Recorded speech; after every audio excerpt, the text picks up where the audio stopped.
Sebetulnya kita juga kadang salah mengkategorikan. Ada neo khawarij, ada Islam ekstremis, ada moderat. Itu omongannya peneliti ya. Itu kan peneliti itu harus mengkategorikan, terus sampling ilmiah harus diputuskan ini kategori apa, solusinya apa. Tapi itu analisis.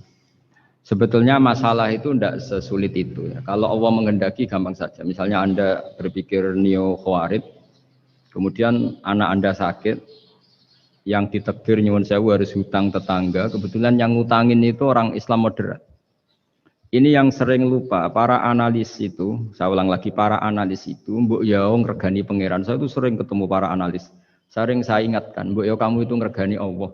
Allah itu punya hak untuk kreasi, punya hak untuk ngatur, punya hak untuk menentukan.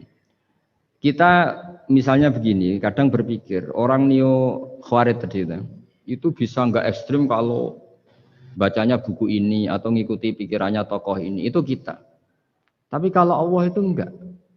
Saya beberapa kali ada kejadian orang begitu benci misalnya sama Muhammadiyah atau benci sama NU atau benci apa. Itu marine mergo anaknya pacaran terus nikah. Mulane corong Jawa gedeng tapi nyanding. Itu dulu banyak kiai yang benci Muhammadiyah. Bareng anaknya besanan ya baik-baik saja. Karena nanti cucunya jadi Muhammad NU. Itu buahnya ada 1-2 itu.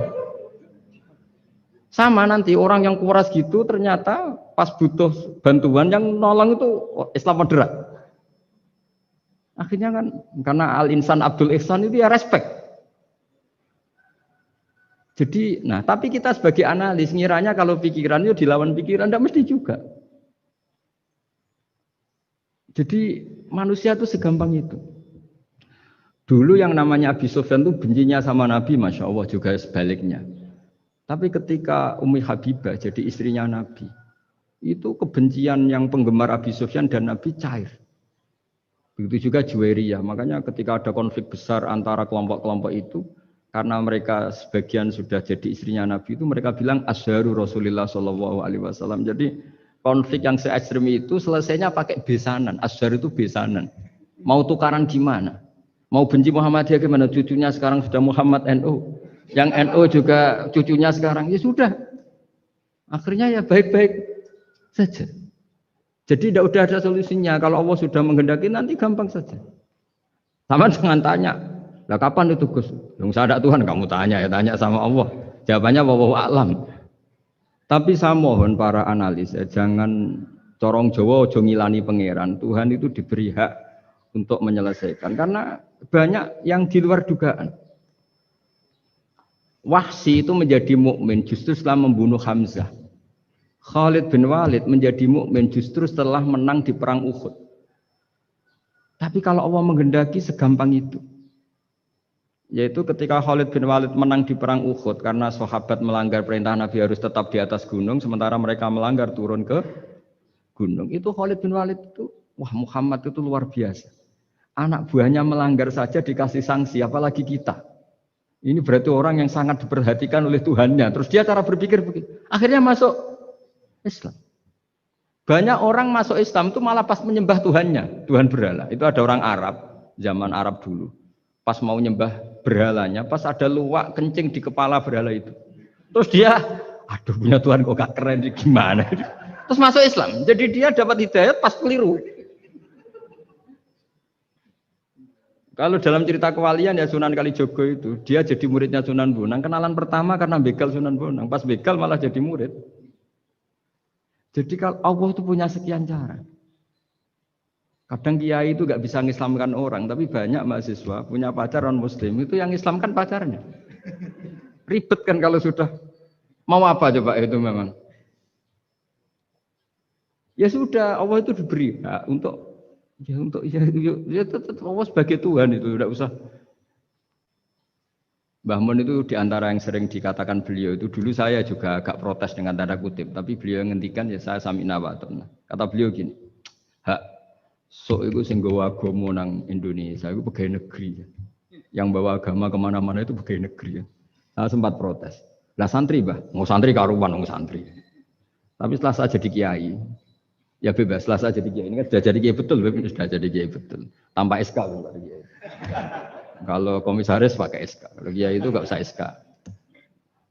Setelah saya jadi kiai itu sering ada tamu dokter, ada tamu tentara, ada tamu pegawai-pegawai negeri. Itu bilang, saya ini dokter. Karena saya dokter. Kadang datang di pedalaman Papua, NTT itu kan atas nama dokter, yaitu di puskesmas desa-desa tertinggal. Karena mereka muslim berkebutuhan Islam, yaitu ada sholat, ada masjid, ada akhirnya dibikinkan. Dan orang ke sana, orang di sana yang mau apa coba? Wong itu negara. Coba kalau yang datang kita sebagai kiai, dianggap misionaris kan? Artinya begitu juga di Belanda, misalnya ada di New Zealand atau di Jerman. Saya punya banyak kawan yang duta di kedutaan. Gara-gara persahabatan, mereka duta besar, mereka Muslim. Gara-gara Muslim berkebutuhan bikin masjid. Akhirnya di negara-negara non-Muslim juga banyak masjid, dibikin kedutaan, dibikin mahasiswa. Nah, tapi kalau kita jadi analis, mungkin kita hanya agama ini diajarkan oleh ulama, dibawa oleh santri. Tapi tidak seperti itu. Nyatanya Allah dengan kehendaknya bisa saja menyalurkan agama ini lewat PNS, lewat macam-macam. Jadi Allah itu maha kuasa. Makanya kita ini hanya bersaksi bahwa innallaha ala kulli syai'in. Nah, kita sebagai kiai memang bantu mengenalkan ahkam fikihnya yang detail-detail itu. Tapi kalau menyebarkan Islam itu Allah punya cara. Saya kemarin pas ketemu Habib Quraisy, di antara yang diceritakan itu, orang Inggris itu kadang kenal Islam itu ya lewat Muhammad Salah itu, pemain bola itu. Karena mereka tidak ingin ngamati kiai, yang ingin diamati pemain bola. Jadi pertama, itu orang Prancis itu tidak benci Islam itu gara-gara Zainuddin Yazid Zidane itu. Zizou itu loh, itu namanya Zainuddin Yazid. Yazid Zainuddin, kena bahasa Prancis jadi Zinedine Zidane. Itu dulu imigran dari Aljazair itu dibenci sama orang Prancis. Tapi setelah yang membawa Prancis juara itu adalah seorang Zidane. Itu terus mereka agak benci Islam karena yang membawa kebanggaan Prancis juara dunia. Apalagi kalau nggak salah pas itu ada 3 pemain Muslim Prancis. Orang ngira orang Prancis tidak benci Islam kan nunggu toleransi beragama lewat buku-buku toleran. Ternyata enggak, karena pemain bola aja Pak. Kalau mau menghendaki sampai jurnal-jurnal di Prancis setelah juara dunia siapa bisa membenci orang Aljazair? Mereka harga kita, mereka martabat kita. Padahal dulu pandang sebelah. Dulu itu orang di Inggris, pemain Inggris itu kalau mau sholat susah, mau puasa susah. Terus mereka ingin minta hak puasa kalau musim puasa. Tapi menjadi mudah di luar dugaan. Manchester City dibeli Sulaiman Al-Fahim. Ya sudah, mau apa coba manajernya yang punya Muslim. Nah, larang sholat tak pecat. Ya akhirnya ya malah ada masjid. Pelatihnya kalau ada yang puasa gitu, monggo dari akan mau apa coba. Segampang itu kalau Allah mengubah dunia. Makanya disebut ya muhawwilal ahwal hawil ahwalana ila ahsanil hal, ya muqallibal qulub sabit qalbi ala dinik. Ya udah, pokoknya semua itu ya kita ikhtiar tapi tetap yakin Allah yang punya cara. Dalam sejarah yang terkenal Islam masuk Indonesia itu tidak lewat ustadz, lewat pedagang. Versi ya sejarah yang terkenal meskipun banyak versi. Gara-gara ada pedagang, mereka Muslim mau tidak mau ya tetap berkehidupan Muslim. Berhubung kehidupan Islam itu menarik, simpatik, akhirnya banyak yang menjadi Islam. Jadi ya sudah seperti itu. Ya saya kira demikian. Terakhir loh, waktunya. Ya sudah.